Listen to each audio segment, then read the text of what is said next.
শুভ সকাল বন্ধুরা। সকাল হতে হতেই আবার নানা কাজ শুরু হয়ে গেল। তো আমি 6টার সময় ঘুম থেকে উঠেছি। তো ঘুম থেকে উঠে ফ্রেশ হয়ে মুখ টুক ধুয়ে আমি এই দুটো কাজু বাদাম খেয়ে নিলাম। নিয়ে এবার বিছানাটা তুলে নিচ্ছি। দিয়ে এবার ভালো করে পরিষ্কার পরিচ্ছন্ন করে বালিশগুলো তুলে নিলাম।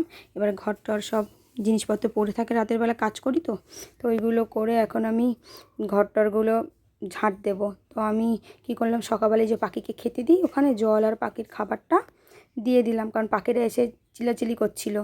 দিয়ে এবার আমি বলি জলগুলো শেষ হয়ে গেছিলো বলে ফিল্টারটা ছেড়ে জলগুলো ভরে নিচ্ছে। এই যে আজকে একদিন ভরলে আবার একদিন ভরতে হয় না, আজকে ভরলাম আবার আমার কাল আর ভরতে হবে না, চলে যাবে।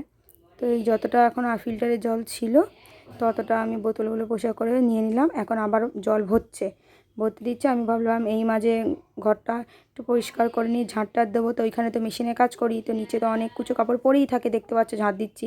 তো সেইগুলো একটা কাপড় প্লাস্টিকে ঢুকিয়ে রাখি। তো অনেকে আছে যে বালিশ টালিশ করে, তো ওরা নিয়ে যায়। তো আমি ওইগুলো তুলে রেখে আর এখন ঘরটা বললাম পরিষ্কার করে ঝাঁটটার দিয়ে নিলাম। ঝাঁট দিয়ে ময়লার বালতিটা রেখে যাব, আমাদের এখানে এসে সব লোক নিয়ে যায়। দিয়ে পাশের বাড়ি বৌদির সঙ্গে একটু গল্প করে নিলাম।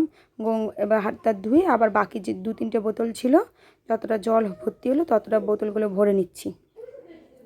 ভরে নিয়ে এবার আমি ঘর মুছবো। তো ভরতে আমার জল তেষ্টা পেয়ে গেছে, এত অনেকটা কাজ করে নিয়েছি।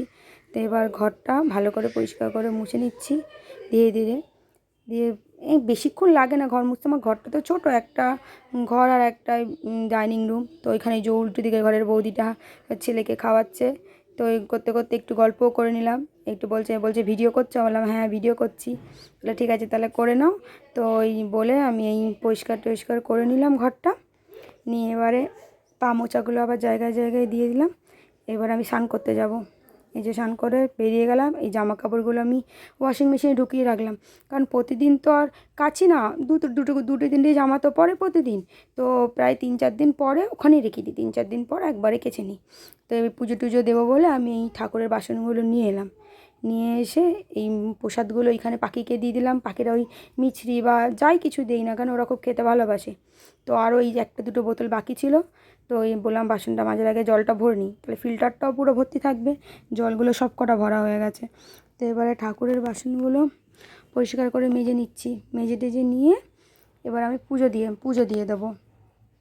তো মাঝে অনেক কটা কাজ করলাম, সেগুলো আর রেকর্ড করার টাইম পাইনি, তাড়াতাড়ি সব করছিলাম বলে।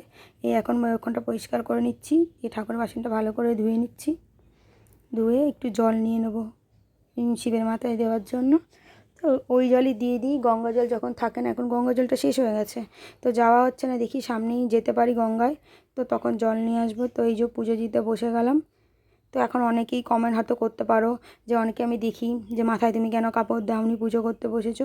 তো দেখো আমি একটা জিনিস মনে করি, ভগবানকে আমি আমার মা ভাই বোন এরকম বলি। আমি যেমন শিবকে আমি আমার ভাই বলি, আমার ছোটো থেকে তো ভাই নেই, আমি একা। তো আমি শিবকে রাখি পরাই, ভাই পরে দিই, সব করি।